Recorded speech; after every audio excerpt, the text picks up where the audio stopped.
हमें इस बात की खुशी है कि माननीय कमलनाथ जी, हमारे प्रदेश कांग्रेस कमेटी के अध्यक्ष जी ने एक समिति का गठन किया है जिसमें कि भारतीय जनता पार्टी के द्वारा भारतीय जनता पार्टी सरकार में रहते हुए मुख्यमंत्री से लेकर मंत्री और विधायक और सांसद और कई पदाधिकारी झूठे प्रकरण कांग्रेस के कार्यकर्ता, समर्थकों और नेताओं पर लगाए जा रहे हैं,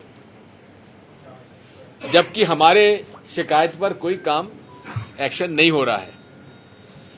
मुख्यमंत्री जी ने और मंत्रीगणों ने पद लेते समय संविधान की और ईश्वर की शपथ ली थी कि निष्पक्षता से काम किया जाएगा, लेकिन पूरे तरीके से पक्षपात किया जा रहा है। और दुख इस बात का है कि सरकारी अधिकारी, कर्मचारी और पुलिस भारतीय संविधान और न्याय और नियम और कानून के खिलाफ काम कर रहे हैं और झूठे प्रकरण बनाने में सहयोग किया जा रहा है। सबसे बड़ा उदाहरण है दतिया जिले का, जो कि माननीय गृह मंत्री जी, जेल मंत्री जी, कानून मंत्री जी और न जाने कितने और मंत्री उनके पद हैं, मैं नहीं जानता। नरोत्तम मिश्रा जी के पास प्रवक्ता भी हैं, शिवराज सिंह चौहान जी के खास प्रवक्ता आजकल नरोत्तम मिश्रा जी हैं। उनके जिले में 50 से ज्यादा झूठे प्रकरण में कांग्रेस कार्यकर्ताओं को फंसाया जा रहा है। वही तो प्रकरण दर्ज कराते हैं, वही जेल में उत्पीड़न कराते हैं। यहां तक कि एक हमारे कांग्रेस के कार्यकर्ता को, वो भी ब्राह्मण, उसको सीवेज का पानी पिलाया गया जेल के अंदर, सीवेज का,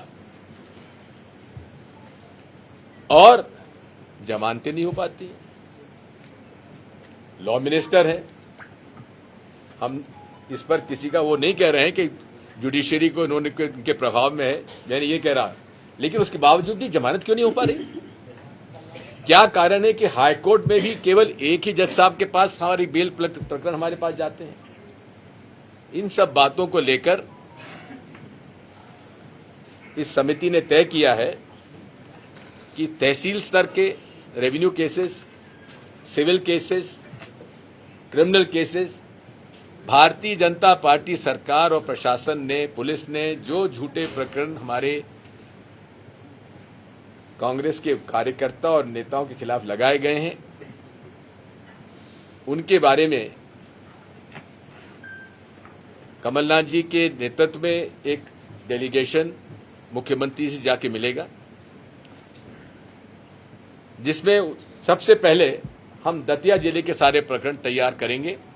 और राजेंद्र भारती जी जो चुनाव लड़े थे, केवल 3-3.5 हजार वोट से हारे थे, 2,500 वोट से हारे थे, जो कि सबसे ज्यादा वरिष्ठ हमारे कांग्रेस के नेता हैं।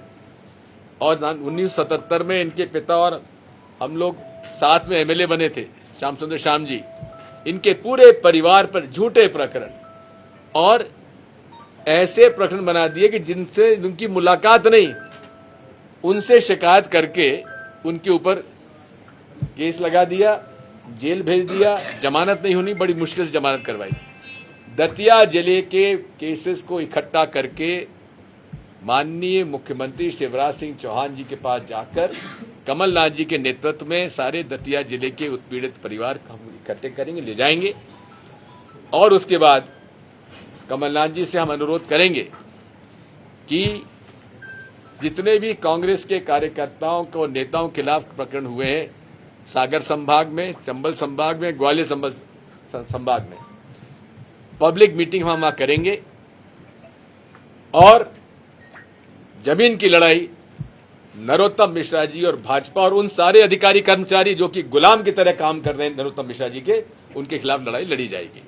कितनी संख्या आ गई है सर प्रकरणों की, या आपने कुछ मंगाई है सर वहां से संभाग वाइज? सर संभाग वाइज मंगाई है। लगभग 50 से ज्यादा हमारे पास जानकारी आ गई है, उनका डॉक्यूमेंटेशन हम लोग कर रहे हैं और हर जिले में कांग्रेस के जो सपोर्टेड वकील हैं उनका टीम बनाई जाएगी। इंदौर, जबलपुर और ग्वालियर के हाईकोर्ट में हमारी सीनियर एडवोकेट्स की टीम बनाई जाएगी और ये लड़ाई अब इंडिविजुअल कार्यकर्ता की नहीं होगी, पूरी मध्य प्रदेश कांग्रेस की लड़ाई हम लोग लड़ेंगे इन लोगों के लिए। सर, प्रदेश स्तर पे कोई इसका आंदोलन को कड़ा करना निश्चित तौर पे करेंगे और पहला आंदोलन स्वरूप होगा दतिया में। सर, लीगल सेल को लेकर आपने कहा कि हाई कोर्ट में केवल एक ही जज के पास हमारे प्रकरण जाते हैं, ऐसी जानकारी मुझे मिली है। जी। तो सर, इसको लेकर भी कुछ आप लोग उसके अंदर जो भी कानूनी कार्रवाई हो सकती है हम करेंगे। तो सर ये क्या सिर्फ नरोत्तम मिश्रा जी कर रहे हैं, मतलब शिवराज जी का इसमें कोई लेना देना? शिवराज जी का भी है, उसके बाद अध्याय नंबर 2 चालू होगा। अभी पहला अध्याय नरोत्तम मिश्रा जी का है, हम लोग उसमें शिवराज पुराण, शिव पुराण जो है हमारी चालू हो गई है और शिव पुराण के सारे केसेस हम इकट्ठा करेंगे और इनकी शिकायत शिवराज सिंह चौहान से नहीं करेंगे, नड्डा से जाके शिकायत करेंगे। जांच के लिए होम मिनिस्टर से इस्तीफे की मांग कर रहे हैं? जी, निश्चित तौर पे मांग करेंगे। सर आपके खिलाफ भी एक केस दर्ज हुआ है भोपाल में। जी हाँ, एक नहीं हुआ 4 हुए हैं और उसकी ये मेरे पास है। और क्या केस है कि एक ट्वीट मैंने किया जिसमें मैंने लगा दिया था कि मुजफ्फरपुर की एक घटना में कुछ लोग मस्जिद पर झंडा लगा रहे हैं, उस बात को लेकर मैंने ट्वीट किया था। लेकिन प्रश्न था खरगोन का और मैंने एक प्रश्न पूछा था कि क्या जुलूस निकाले की परमिशन ली गई थी, नंबर 1, क्योंकि खरगोन में 2 रामनवमी के जुलूस निकले थे। एक शांतिपूर्ण निकला जो कि हमेशा से चला आ रहा है और दूसरा जो है बाद में निकला। पहले वाले शांति जुलूस में शांतिपूर्ण ढंग से निकला, रामनवमी के जुलूस में वहां के रघुवंशी समाज निकालता है, वहां के सारे मुसलमानों ने पानी पिलाया, शरबत पिलाया, बड़ी आसानी से निपट गया। उसके बाद फिर ये घटना हुई। इस मामले में जो भी है प्रक्रिया है, हम इस बारे में ज्यादा कुछ अभी नहीं कह सकते, लेकिन पूरे देश में, प्रदेश में जिस तरह से सांप्रदायिकता भड़काई जा रही है, इस बारे में हमारे चिंतन शिविर में भी चर्चा होगी और कमलनाथ जी से भी इस बारे में चर्चा हो रही है। उसके बाद कोई न कोई स्वरूप बताया जाएगा। और जहां तक फैब्रिकेटेड केस का है, जिन धाराओं में मेरे ऊपर लगा है उन्हीं धाराओं में लगभग 40 जिलों में शिवराज सिंह चौहान के खिलाफ हमने एफआईआर दर्ज की और भोपाल के अंदर मैंने निजी तौर पे की है। उन पर कार्रवाई क्यों नहीं हो रही शिवराज सिंह चौहान के ऊपर? अगर पुलिस कार्रवाई नहीं करती तो मैं इस मामले से इस्तिगासा करूंगा शिवराज सिंह चौहान के खिलाफ। अच्छा सर, ये जो सांप्रदायिकता कम्युनलिज्म फैल रही है मध्य प्रदेश में, सर डू यू थिंक कि मध्य प्रदेश कांग्रेस भी इसके लिए रिस्पॉन्सिबल है? क्योंकि आप लोग भी इंस्ट्रक्शंस दे रहे हैं कि रामनवमी के जुलूस निकाले। ये बिल्कुल, आप ये देखिए, हम लोग नहीं, ऐसा नहीं है। कांग्रेस पार्टी ने हमेशा सर्कुलर निकाला है, निवेदन किया है कि आप रामनवमी मनाइए, हनुमान जयंती मनाइए, रोजा इफ्तार भी करिए। हम लोग हमेशा करते आए, कब नहीं किया है? पीसीजी कार्यालय में गणेश जी बिठाए जाते हैं, दुर्गा माता की मूर्ति बिठाई जाती है, नवरात्रि का होता है, हमेशा से होता है, सालों से हो रहा है। प्रदेश कांग्रेस कार्यालय में भी हम लोग इस तरह ये कोई बात नहीं, ये तो धार्मिक उन्माद और धार्मिकता में फर्क है, धर्मांधता और धार्मिकता में फर्क है। उन्माद, हमारे पास ऐसे कोई बात है, कई शिकायतें आती हैं, लेकिन आज विषय हमारा जो है, आज कांग्रेस कार्यकर्ताओं के उत्पीड़न का, इसलिए आगे इस बारे में और कोई बात नहीं करेंगे।